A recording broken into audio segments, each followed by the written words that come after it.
Buenos días. Esperamos, por favor, 5 minutitos en lo que entran las demás personas que están inscritas. Gracias.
Buenos días a todos. Esperamos, por favor, 5 minutos en lo que se conectan los demás asistentes registrados. Gracias.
Buenos buenos días a todos. Mi nombre es Dolan Urbano, soy abogado tributarista de Mont Group Perú. En esta oportunidad, junto a la doctora Jessica Ábalos, también abogada de Mont Group Perú, vamos a comentarles un poco sobre los consorcios empresariales en Perú. Un poquito hablarles sobre nuestra empresa. Nuestra empresa se llama Mont Group Perú.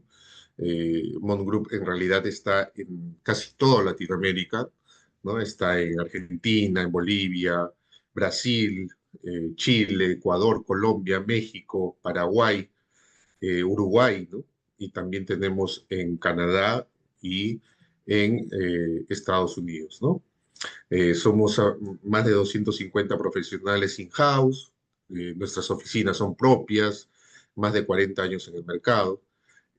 Nos dedicamos básicamente a ayudar a las empresas a establecerse en cada territorio, por ejemplo, en este caso en Perú, le ayudamos en todo, su constitución, en su contabilidad, asesoramos en temas legales, su tesorería, back office, ¿no?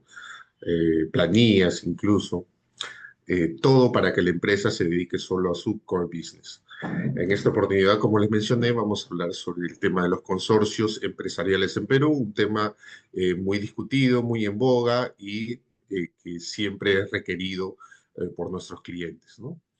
Le voy a dar paso en esta oportunidad a la doctora Jessica Ábalos para que nos hable sobre el consorcio desde el aspecto societario en Perú. Adelante, Jessica. Gracias, Dolan. Buenos días.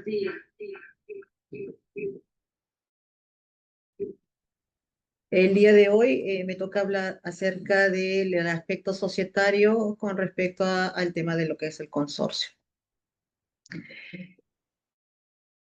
¿Qué es el consorcio en el Perú? El consorcio viene a ser un acuerdo entre dos o más personas que se unen para realizar un proyecto específico. Esto está regido en la Ley General de Sociedades. Específicamente, en el artículo 445 de la ley, en mención se habla acerca de la definición del consorcio. Define la ley que el consorcio es un acuerdo entre dos o más personas naturales o jurídicas que se unen para realizar un proyecto determinado. Ojo con esto, el consorcio no crea una persona jurídica. Es decir, que no se inscribe en registros públicos ni nada. No es una persona jurídica como tal. El objetivo principal es realizar un proyecto específico y en ese sentido obtener beneficios y compartir los riesgos asociados al proyecto determinado. En cuanto a la duración del consorcio, esta puede ser determinada y puede ser también indeterminada. El consorcio establece que debe funcionar según las normas establecidas en su contrato. Y si no las hay, si no están estipuladas dentro del contrato, esto se rige bajo el principios generales del derecho. Ahora, afectaciones. Los miembros del consorcio pueden aportar bienes al proyecto. Estos bienes pueden ser de diversas naturalezas, como por ejemplo tenemos el dinero, las maquinarias, el personal especializado forman parte de lo que se aporta en este proyecto. Estos bienes aportados al consorcio están afectados al proyecto. Esto significa que no pueden ser utilizados para otros fines. Cada miembro del consorcio es responsable por los bienes que aporta y por su gestión dentro de este proyecto.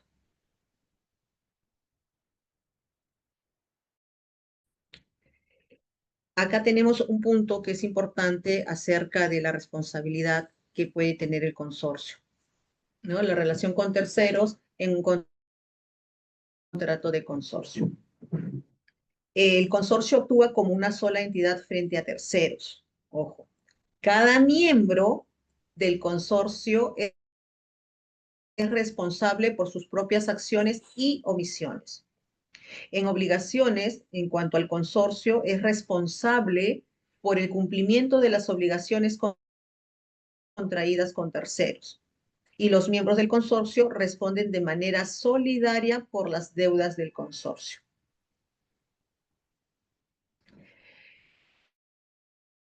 Aquí vemos un punto importante en la cual la responsabilidad de los miembros del consorcio, ¿no? Los miembros del consorcio deben colaborar en la administración del proyecto, siguiendo las reglas del contrato. Un segundo punto es que cada miembro es responsable de cumplir con las obligaciones que le corresponde dentro del proyecto. Los miembros del consorcio deben rendir cuentas sobre la gestión de los bienes aportados al consorcio. Los miembros, nuevamente se vuelve a repetir, responden de manera solidaria por las deudas del consorcio con el límite de su aporte. Ahora, ¿cuáles son las ventajas y las desventajas de tener o de constituir un consorcio? Dentro de las ventajas tenemos que es una combinación de recursos y experiencia, acceso a mayor capital, mayor capacidad para abordar proyectos complejos. Se facilita en temas de licitaciones. En Perú, en las licitaciones, es mayormente visto los temas de los consorcios, ¿no? Aumenta la posibilidad de ganar contratos públicos. Y la desventaja, bueno, es que son posibles conflictos entre los miembros, dificultad para tomar decisiones unánimes, complejidad en la gestión del consorcio. En cuanto a riesgo financiero, son posibles pérdidas financieras si el consorcio fracasa. Ahora, consideraciones adicionales que debemos de tener. El contrato de consorcio debe ser escrito y debe contener los términos específicos del acuerdo. Ahora, el contrato de consorcio, como les dije anteriormente, no se registra. O sea, no hay un registro específico para este tipo de contratos, ya que no es una persona jurídica, ¿no? Pero sí se sugiere realizarlo por escritura pública ante el notario o al menos ese contrato legalizar las firmas para darle fecha cierta. En cuanto a los impuestos, el consorcio debe cumplir con las obligaciones tributarias correspondientes al proyecto. Ahora, ¿qué debe contener ese contrato? Usualmente se contemplan los datos de la identidad de cada consorciado, la decisión de los consorciados de celebrar el contrato de consorcio, la finalidad que tiene este contrato, la duración, como les expliqué, que puede ser determinado o indeterminado. Se nombra siempre a un representante legal que debe de tener también sus facultades. Es como por decir, entre comillas, el gerente general, pero la palabra no es gerente general, sino es representante legal en común. También se debe de especificar los bienes que asignarán cada consorciado, monto que cada consorciado recibirá como producto de las ganancias, formas cómo se afrontarán las pérdidas, también que ese es un punto muy importante, normas en relación a la adopción de acuerdos en la administración del consorcio. Y bueno, y por último siempre están los mecanismos para una solución de conflictos, ¿no? Ahora, ¿en qué otro punto se ve el tema del consorcio? Como ya expliqué, en el tema de las licitaciones, ¿no? Ahora, con la nueva ley que ha entrado en vigencia, no especifica en la ley propiamente dicha, no se habla acerca del consorcio como antiguamente sí se veía, ¿no? Que habían artículos especiales, hasta 3, 4 artículos especiales acerca de los consorcios. En la ley no lo habla. Sin embargo, en el reglamento, en su artículo 89, solamente se hablan sobre contratos de consorcio.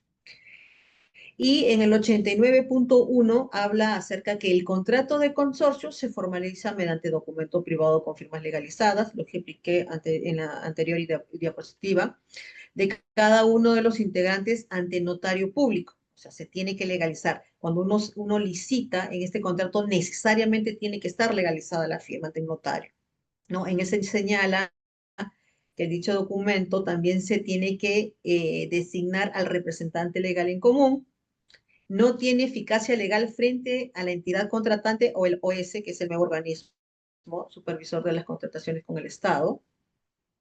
Este contrato mantiene el contenido respecto a los integrantes, sus obligaciones, el porcentaje, la participación consignadas en la promesa de consorcio.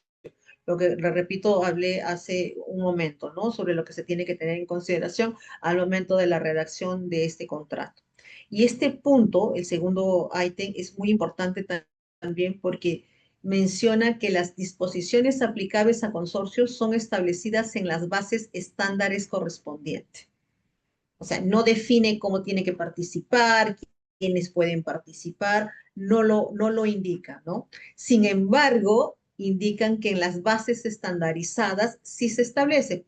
Y por ello, yo he hecho un copiado de una base que hemos tenido para que ustedes puedan ver los puntos al menos que consideran al momento de licitar esas bases integradas, ¿no? Por ejemplo, menciona, en el caso de consorcios, para presentar su oferta es necesario que todos los integrantes del consorcio deben contar con una inscripción vigente en el RNP.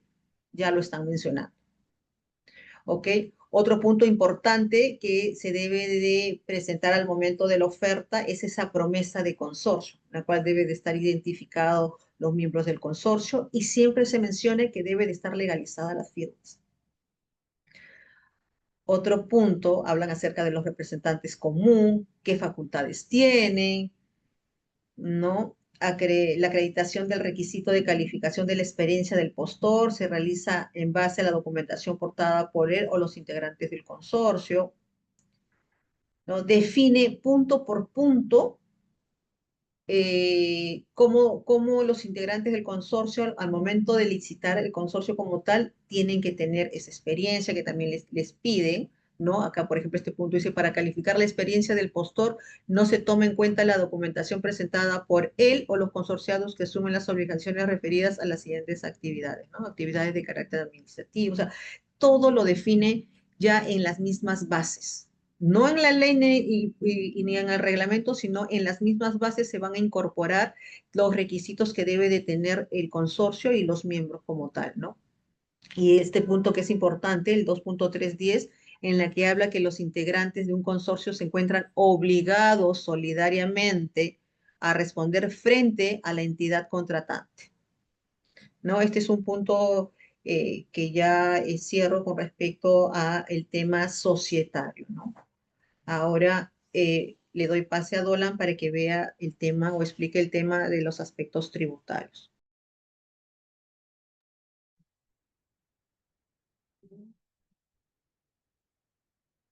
Sí. Continuando un poco con la exposición, desde el aspecto tributario, les puedo comentar que hay una clasificación importante para la administración tributaria y para la norma de impuesto a la renta y del IGB, IVA en otros países, ¿no?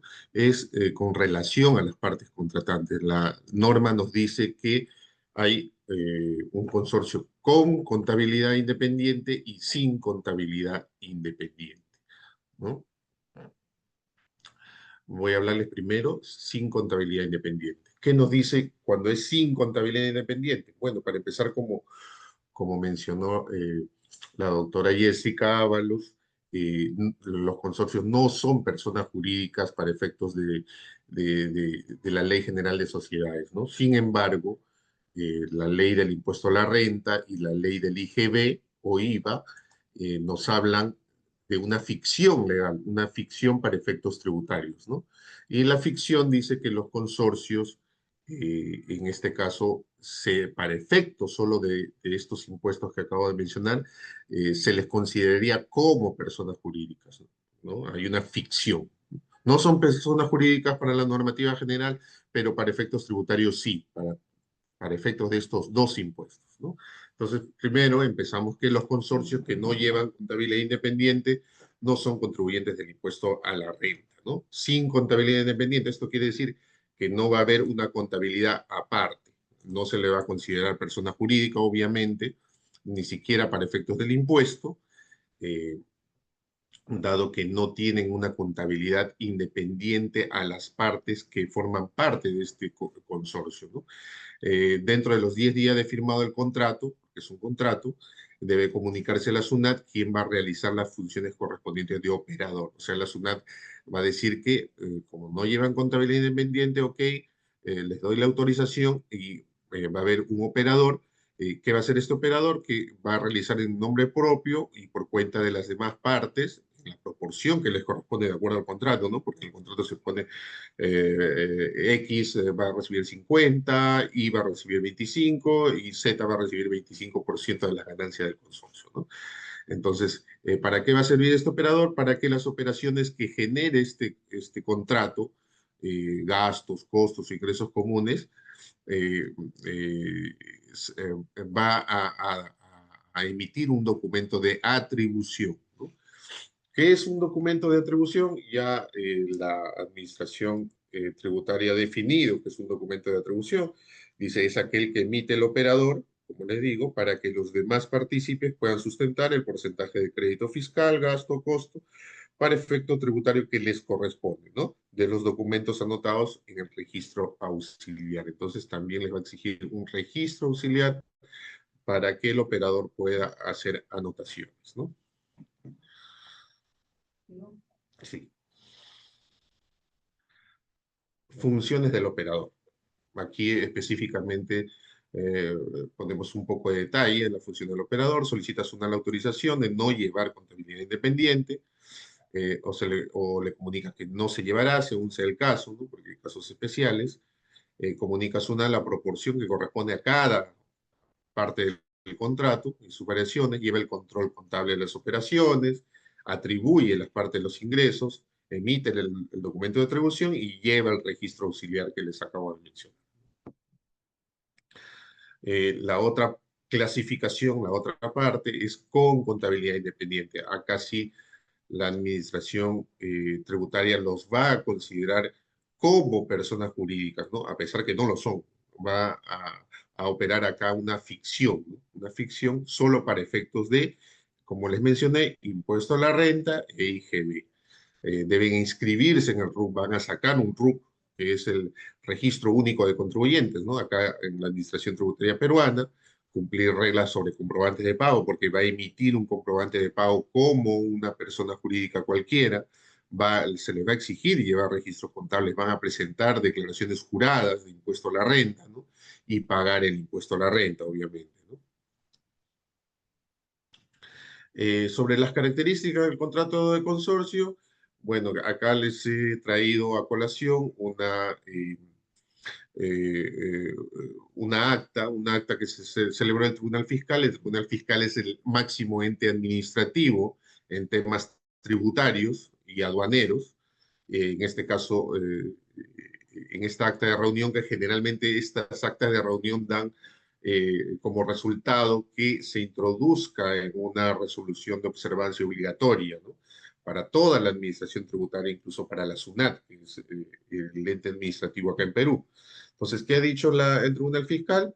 Ha dicho en esta reunión de sala plena que los consorcios, entre otras cosas, no dan lugar a la formación de una persona jurídica, como les digo, ¿no? Es evidente que la normativa general en Perú dice que los consorcios no son personas jurídicas. Sin embargo, para efecto de el impuesto a la renta, como le digo, y el IGB, los va a considerar como tales, ¿no? Solo para efectos tributarios. Sí. Es respecto al impuesto a la renta. Respecto al impuesto a la renta, el inciso K del artículo 14 de la ley dispone que son contribuyentes del impuesto, entre otros, las personas jurídicas, otorgando tal calidad para efecto de dichos impuestos a las sociedades irregulares previstas en el 423 de la Ley General de Sociedades. Acá les presento el artículo que les da esa característica de persona jurídica, a pesar que no lo son, ¿no? Ahí específicamente habla de los consorcios, ¿no? La comunidad de bienes, joint venture y consorcios, y otros contratos de colaboración empresarial. Respecto al IGB, lo mismo. La norma sobre IGB nos dice en su numeral 9.3 del artículo 9, que son contribuyentes de dicho impuesto, entre otros, los consorcios que llevan contabilidad independiente, ¿no? Siempre resaltando que lleven contabilidad independiente. Respecto a las partes del consorcio, eh, eh, el consorcio es un tercero. ¿Qué quiere decir eso? Que las operaciones del consorcio con las partes se reputan como operaciones con terceros. ¿Qué quiere decir? Que si las partes, una de las partes, por ejemplo, consorcio La Florita tiene tres partes contratantes, X, Y, Z, y X quiere celebrar un contrato o aportar algún tipo de servicio al consorcio La Florita, en este caso, pues, la administración tributaria va a considerar como una operación entre terceros, ¿no? O un tercero. Son personas jurídicas, lo va a considerar como personas jurídicas distintas, ¿no? Sus resultados no son compensables con las partes, obviamente, porque lo va a considerar como una persona jurídica distinta a las partes. Y al concluir el contrato no se transmiten a las partes los saldos a favor ni al remanente de las pérdidas compensables, ¿no? Sus operaciones con terceros distintos de las partes generan plenas consecuencias a los fines de impuestos, que quiere decir que van a generar costos, gastos e ingresos computables, ¿no?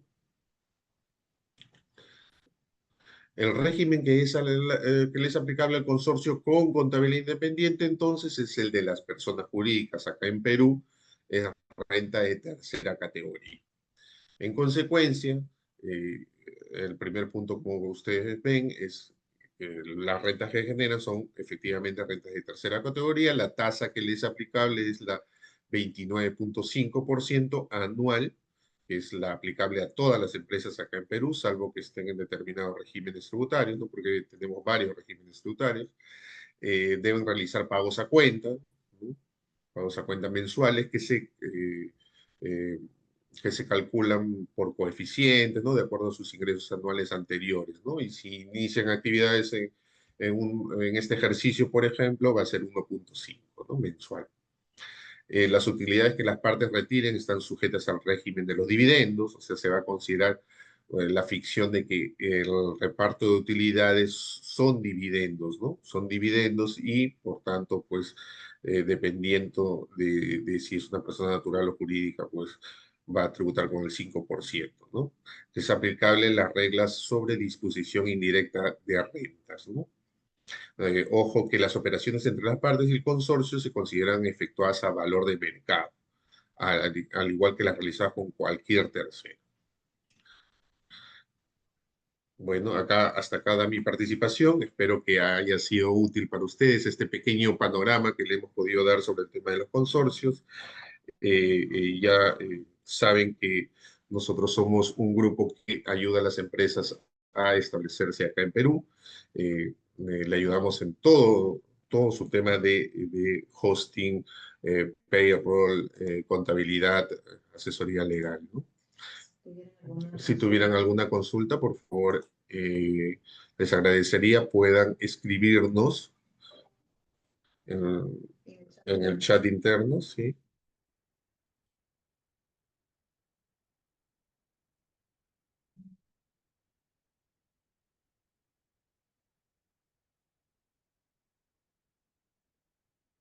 Acá tengo una consulta en la que me indican si una empresa extranjera puede participar en las licitaciones con el Estado. Bueno, es otro tema, pero igual le respondo, sí, no hay ningún problema que una empresa extranjera pueda licitar con el Estado. Me dice, sí, claro, Blanca, sí, efectivamente, esta empresa extranjera puede consorciarse no solamente con empresas peruanas, sino también con otras empresas extranjeras, siempre y cuando estén inscritas en el RNP.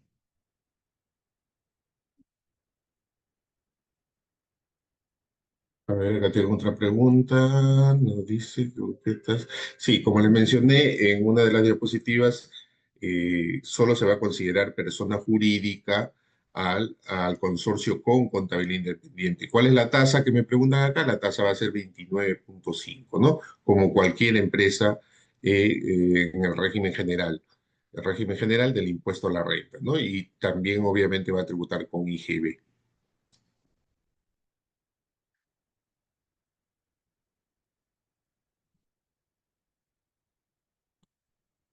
Y ya, bueno, igual también, María, este punto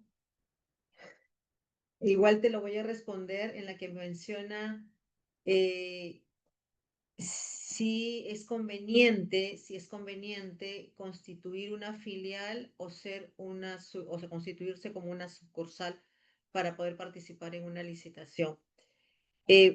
María, va a depender, por ejemplo, por nuestra experiencia, lo que nosotros recomendamos es, si va a ser una empresa en la cual hay convenios, entonces, no se recomienda hacer una sucursal porque perdería este beneficio, ¿no?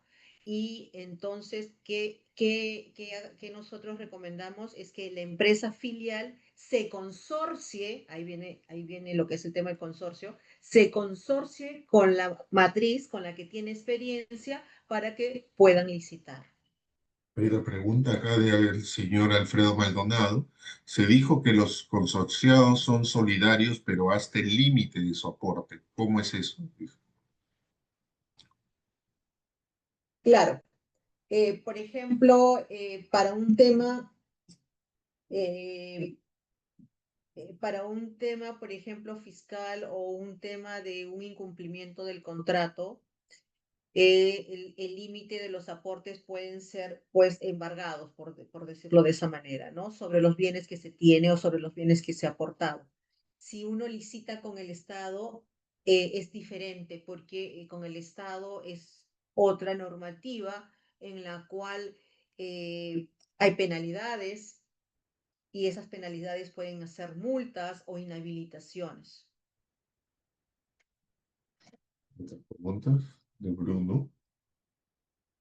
Dice, ¿pueden los consorcios obtener directamente garantías financieras, por ejemplo, performance bond, usualmente requeridas por la... Es dependiendo de cada entidad bancaria, Bruno. No, al momento en la que tú licites, hay varios tipos de garantías, ¿no? Entre ellas lo que mencionas, pero es dependiendo si la entidad bancaria lo permite y si está dentro del rango de lo que el Estado solicita, ¿no? Rodolfo, ¿hace otra pregunta? Nuestra búsqueda puntual es la de poder vehiculizar la venta de abrasivos al canal ferroviario, que son muchos pequeños comercios. ¿Cómo puede este sistema ayudarnos para entrar al mercado? Son bienes lo que viene, el poder visualizar las ventas.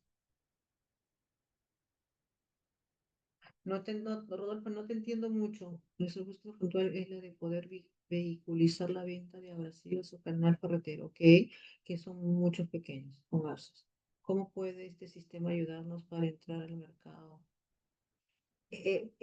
Cuando me hablas de el canal ferretero, lo que pasa es que Va dirigido a los pequeños comerciantes, claro, pero a los pequeños comerciantes, pero esos es directo, o sea, no hay que haya una licitación y que te presentes como consorcio, ¿no? O sea, directamente puedes hacerlo. Es más, sin necesidad de constituirte como consorcio. Es más, si estás en el extranjero, puedes directamente hacer tu venta, ¿no? Ignacio está preguntando. Que dice los límites de responsabilidad solidaria de cada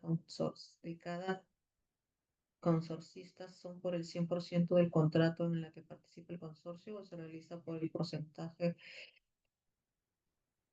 A ver, lo que pasa es que aquí, por ejemplo, en el Estado, los consorcios son solidariamente responsables.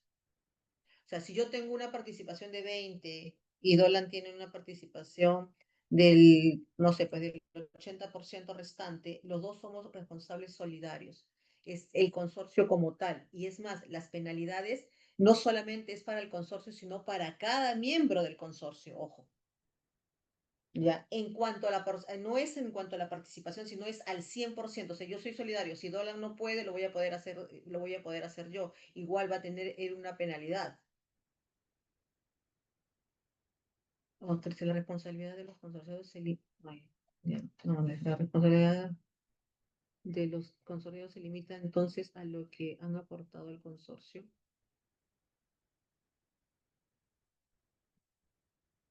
No, creo que lo respondiste ya, ¿no? Sí, Sobre él el total. respondí. Sí. Sí, sobre el Ok, total.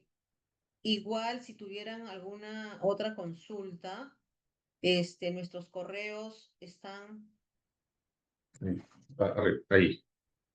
están ahí, consignados. Igual el PPT se les va a ser enviado a cada uno de ustedes. Sí. Si no se les llega, pueden solicitarlo a la persona que les inscribió o a nuestro correo también lo pueden escribir para darles una copia de la presentación, ¿no? Bueno, Muchas gracias por sus preguntas.